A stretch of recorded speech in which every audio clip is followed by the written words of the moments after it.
বারবার বলি যে সুসময়ে বিএনপি নিজে নিজে দুঃসময় তৈরি করছে এবং এর কারণগুলো খুব অদ্ভুত, হাস্যকর। দেখেন, আরেকটি ঘটনা ঘটছে, সেটা হচ্ছে ময়মনসিংহে ইফতার পার্টি নিয়ে সংঘর্ষ, বিএনপি নেতাকে দলের সব পদ থেকে অব্যাহতি। ইফতার পার্টি নিয়েও সংঘর্ষ হয়, মানে এত নিজেদেরকে খেলো করে দিচ্ছে দিনকে দিন। মানে হয় কি, যখন কি খেলার মাঠে দুর্বল প্রতিপক্ষ যদি না থাকে, মানে সবল প্রতিপক্ষ যদি না থাকে, যদি দুর্বল থাকে, তাহলে বোধহয় ভালো দল তার খেলাও নষ্ট হয়ে যায়। ধরুন এখন ব্রাজিলের সাথে যদি বাংলাদেশকে খেলতে নামানো হয়, তো ব্রাজিলের যে ভালো খেলা, সেই খেলাটা নষ্ট হয়ে যাবে, কেননা বাংলাদেশের তো কোনো খেলাই নেই, একেবারে দুর্বল। তো এই দুর্বল প্রতিপক্ষের বিরুদ্ধে কি লড়বে, ফলে নিজেদের খেলাটা নষ্ট হয়ে যায়। তো এখন বিএনপির ওই অবস্থা, সে এখন কোনো খেলোয়াড় পাচ্ছে না। খেলোয়াড় না পাওয়াতে এখন নিজেরা খেলছে, নিজেরা সংঘাতে লিপ্ত হয়েছে।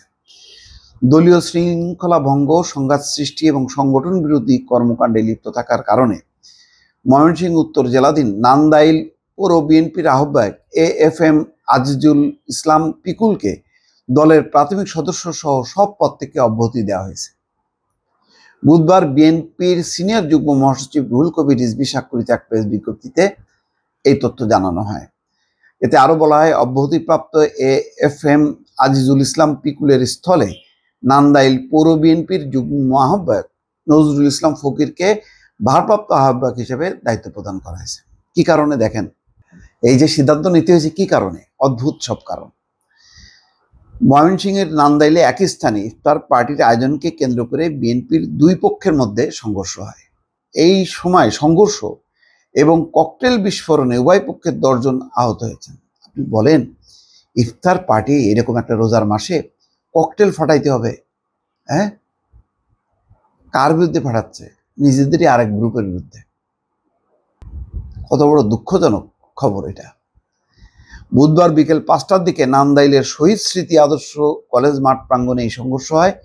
সংঘর্ষের পর 144 ধারা জারি করেছে উপজেলা প্রশাসন। মানে এমন অবস্থা, 144 ধারা জারি করতে হয়। এই দুই গ্রুপের মধ্যে একটি গ্রুপ আজিজুল ইসলাম পিকুলের। আজিজুল ইসলাম পিকুলকে ঠান্ডা করছে, আরেক গ্রুপকে দায়িত্ব দিছে। এখন ওই পিকুল চেষ্টা করবে অর্থ দিয়ে, যেভাবে হোক না তার দণ্ডাদেশ প্রত্যাহারের জন্য, অথবা তার লোকগুলি দিয়ে চলতে থাকবে। এই তো রক্তক্ষরণ। 5ই আগস্ট শেখ হাসিনার বিদায় হলো সত্য, কিন্তু রক্তক্ষরণ চলতে থাকলো বিএনপিতে। এটা আমি মনে করি বিএনপির জন্য অত্যন্ত দুর্ভাগ্যজনক বিষয়, যে শেখ হাসিনাকে বিদায় দিয়েও তারা শান্তিতে থাকতে পারছে না। দর্শক, ভালো থাকবেন। আল্লাহ হাফেজ।